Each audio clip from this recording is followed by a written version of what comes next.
Yo, what's going on, guys? Queen City Bullies. Aaron checking in. I'm out here, as you can see, with Miss Piggy and Starfire. It's another day, guys. Uh, epidemic, coronavirus, whatever you want to call it. It ain't stopping us. We still got things we got to get done. These dogs still got to get out and play, you know. So we just, gonna keep it moving. We're gonna try to stay safe as possible, keep our social distance, as they, telling everybody. I ain't been, going out in the public too much or taking them out in the public, but it's necessary that these dogs get out and run around and stretch their legs. That prevents them from being destructive, especially if you got house dogs. You want to make sure that they good and tired, and that'll keep them from, chewing up your house, your home, everything like that. But today, guys, as you can see by the title of the video, man, I wanted to talk to you guys about American Bully competition versus motivation in the American Bully community. You see, or I see rather, a lot of people that get into competition and get into competing with other breeders. They see the success of one breeder, and they for whatever reason want to compete and try to go against the other person for whatever reason. Me myself, personally, I try to stay out of the drama in the bully community. I love this breed. I love the bully community, but I definitely don't indulge in or entertain the drama that comes along with the bully community. I don't know if you guys saw, I don't know if it was last weekend or the weekend before last, like 2 weeks ago, a fight broke out at a dog show. You had this couple, they brought their daughter to the show, and it was, you got two grown men, two grown women, and a 15-year-old girl at a dog show getting into a fight. So I don't condone anything like that. I won't tolerate that. Like I said, I try to separate myself, distance myself from anything of the sort. But you got to know, guys, I've been doing this for about 4 years now. In my 4 years, I've seen my share of fights, my share of arguments, on these bully groups on Facebook, and just people screenshotting and making memes out of other people's dogs, and man, you name it. I done seen it all, man. Like I said, I try not to entertain that. I try to, for the most part, stay to myself. I'm the type of person that, instead of looking at somebody's success and seeing everything that they doing and wanting to compete with that, I'm the type of person that will get motivated. I like to look at that success as an inspiration for myself to step my game up. If I see somebody doing better than me, they got better dogs than me, they producing better dogs than me, they going out and working harder than me, because that's what it comes down to. If somebody's program is better than yours, it's likely because they putting in the work that you're not putting in. And with me, I'm always willing, come on, here. I'm always willing to put the work in to get where I gotta go. And when I see the next person, doing well, producing nice dogs, spending their hard earned money, locking in top producing studs, instead of me hating on that person, I look at them and I get motivated by it, So as they say, man, get your weight up, not your hate up. So it ain't in my blood to hate on the next program, the next kennel. I know it's nicer dogs than mine out there. I know it's nicer programs out there, and I'm all right with that. But I also know where I want to be at the end of the day. And I'm not gonna let nothing or nobody stop me from getting to where I'm trying to go to. Look at these girls. She been chasing her in circles for about 5 minutes. She can't get the ball from her. But yeah, guys, man, it's too much drama in this bully community. There's no reason for two grown people to be fighting at a dog show. If you got problems with somebody, you really can address that, you know, back at the house. There's no need to bring that to a dog show. You know, where we got kids, and people bring their family, you know, they loved ones and everything like that. That's just totally unnecessary. Damn. Yeah, girls. I'm the type of person, man, I will sit and look on the next person's page and just, you know, go picture to picture, video to video, and I get motivated. I really do. You know, if I feel like they got some nice dogs, you know, if I feel like if they got some things that I can learn from or pull from them, you know, I'm definitely gonna do it. You know, I'm not gonna shy away from it, or I'm not too prideful to work with the next program. If I see if they got nice dogs and I want to add it or incorporate it into my program, that's what I'm gonna do. You know, a lot of these breeders, they got too much pride. You know, they see the next man doing well, and they don't want to spend their money with him. They want to, you know, try to duplicate what he did, and maybe try to use the same stud instead of, you know, working with that man, buying a pup off that breeding, or even using a stud he produced out of that breeding. You know, to just, I just see so many things, man. You got people, you know, riding the next person's wave, you know, trying to lock in and use a stud because this person is doing good as far as selling pups and you know, getting a stud out there. So you think if you use that stud, you can, you know, ride that wave per se, and and get those dogs sold at a higher price and elevate your game that way, which I don't think there's nothing wrong with that. I ain't saying that you can't do that, and I definitely would if I could, or if I felt that it was necessary for me to take my program to the next level. But a lot of these guys, man, they just get into competition and want to keep breeding to big name stud after big name stud just to keep up with the Joneses. You know, I got a vision at the end of the day. I don't care if the stud got a big name or small name. If I lay hands on the dog and I like what I see, I'm gonna lock it in. I'm gonna work with it. Ain't gonna be no ego involved when it comes to me, because I know in order to get to that next level, that you're gonna have to step outside the yard. You're gonna have to work with the next program to bring different blood in, to bring that different look in, to bring in, you know, the quality traits that you lacking in your yard. You know, you can't be afraid to do that. And if you gotta collaborate on a breeding with somebody to better your program, then so be it. Don't let your pride get in the way. You see the next man in your city or in your state, he got nice dogs, but you wanna go 1,000 miles across the world just to, you know, breed to a bigger named dog who probably got the same blood or off the same dogs. You know, just gotta be smart about it. Yeah, girl, look, got them nice and tired. When we get back to the house, all we gonna have is couch potatoes. Well, that's why I like to run them around.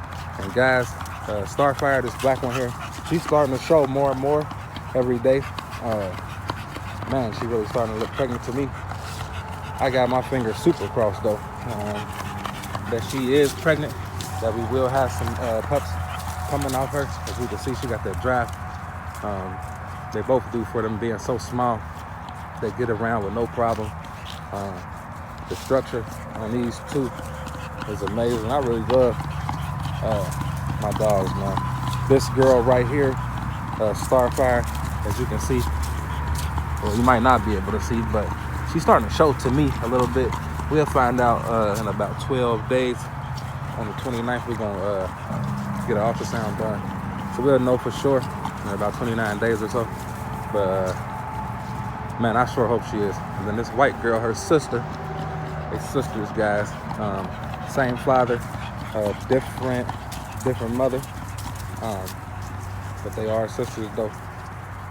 Royal is also their sister. If you watched the video yesterday too, at the beginning of yesterday's video, what's the video title?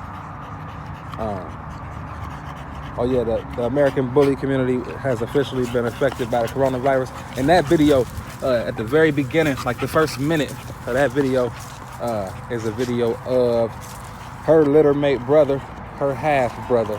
His name is Ox. He's down in Augusta, Georgia. I had a good friend of mine who bought their brother. He also bought a spike collar leash combination. So I feature him in the video. If you guys saw him and you're wondering where he came from, that's where he came from. Ox is open, available for stud. If anybody is interested, you can hit me up and I will link you with his owner as far as his breeding information, his fee and everything like that.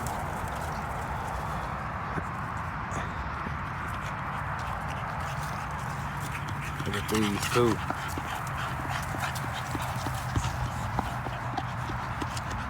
Yeah. Look at her, still ready to work. She's still ready to work. Go. So don't get it twisted. For some small dogs, they really can get around and move. She breathing hard, but she still want to go. She jumping up on me, you know, signaling to me to throw the ball. So, you know, I'm really impressed with the structure on her in particular, for her to be so small, man. She is super small. I don't know if the camera captures, you know, how small these two are. Hey, she gone. She gone.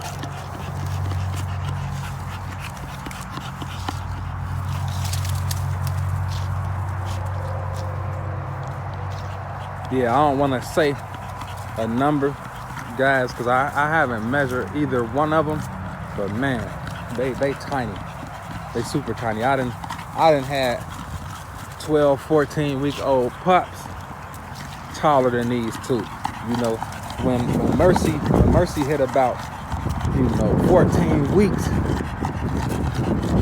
she was just as tall as they were. You know what I'm saying? She's not there as far as the weight, the girth, and the thickness. But man, that girl,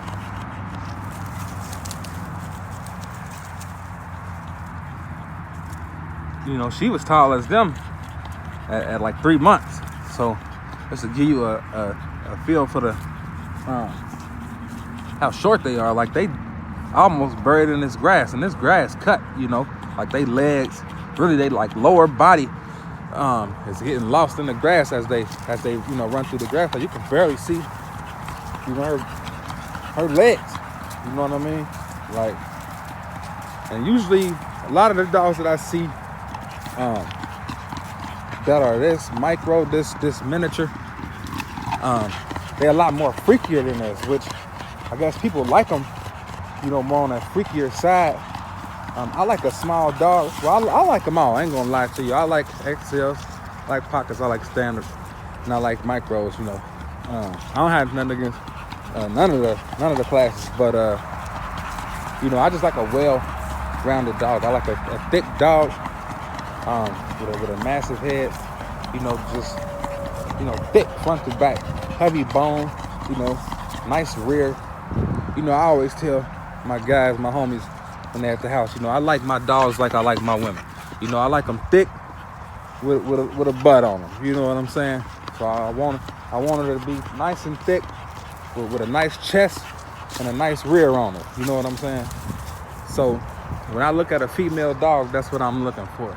You know, a nice, petite, well put together, but thick at the same time, female, you know?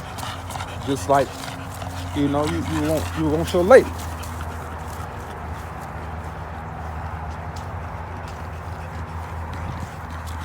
Y'all, come on.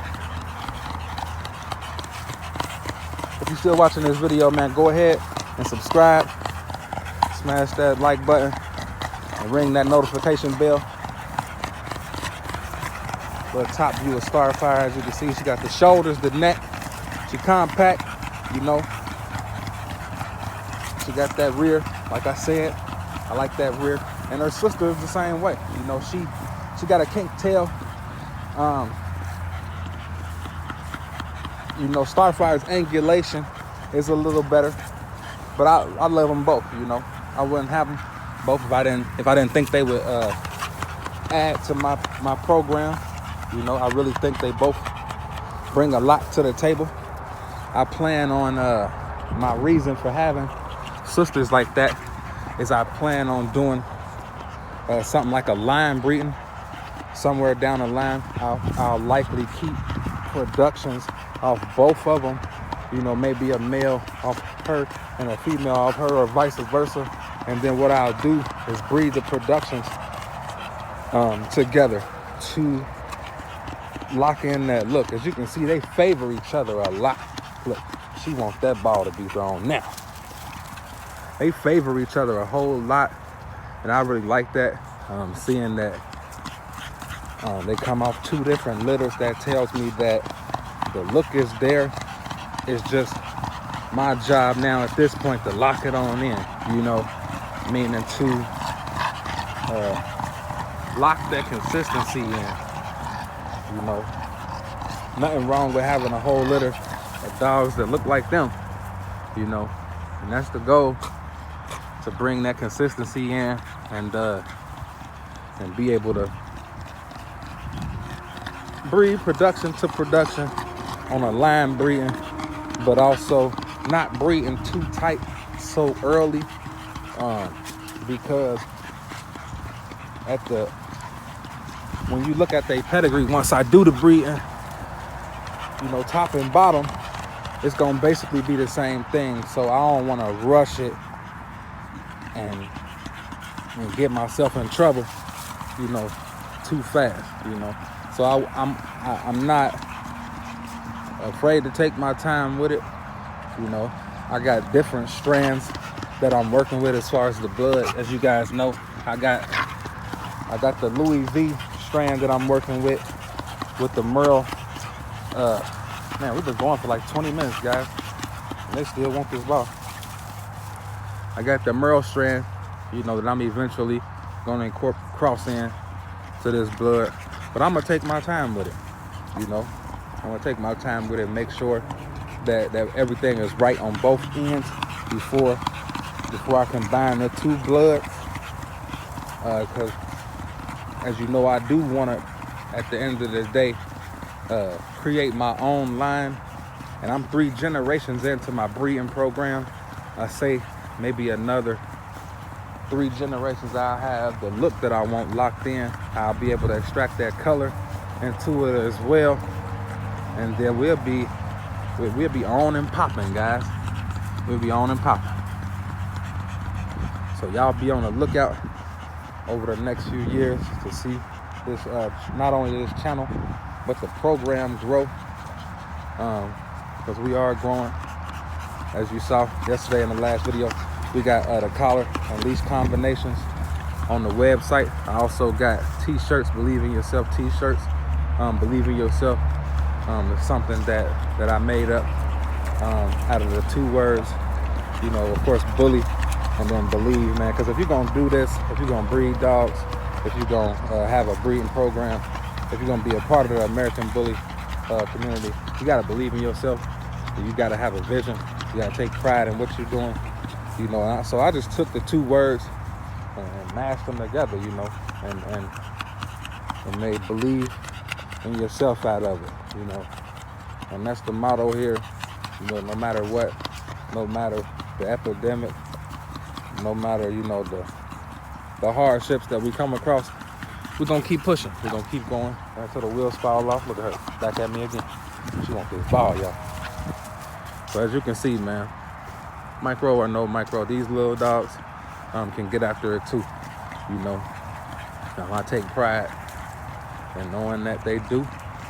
You know, I know a lot of people got a lot to say about these smaller dogs, you know, the heavy breeder. They're not functional. You know, they got the video out there of I ain't gonna say the dog's name, but they got the video out there of the dog stacking up on the table at the dog show and his elbow popping out of place, you know. Those are some of the traits that we're trying to stay away from. When breeding this style of dog, we want to keep it clean, at the same time keep it bully, you know. Nice and short, compact, but still have that bully look to them without going too freaky on the bulldog side with the Hummer fronts, you know. The freakiness, as they call it, you know. The short muzzle, the 1 finger, 2 finger muzzle. You know, I'm cool with a 2 finger muzzle. Three finger would probably be more ideal, but as long as the dog can breathe good, you know. I see some of these dogs have trouble breathing, and I don't like it, you know. It hurts me to see them struggle to breathe, especially when they're not really doing nothing. Because at the end of the day, man, I'm a dog man, you know, over this bully breeding and all of that. So, you know, I really have a love and a passion for these dogs, you know, and I want the best for them. Look at her creeping up. We got some people walking up on us. I don't know how they gonna act. They're tired, so they might not pay them no attention. But yeah, guys, the video getting a little bit long here, so I'm gonna cut it short. I'm Queen City Bullies Aaron. I'll see y'all on the next one.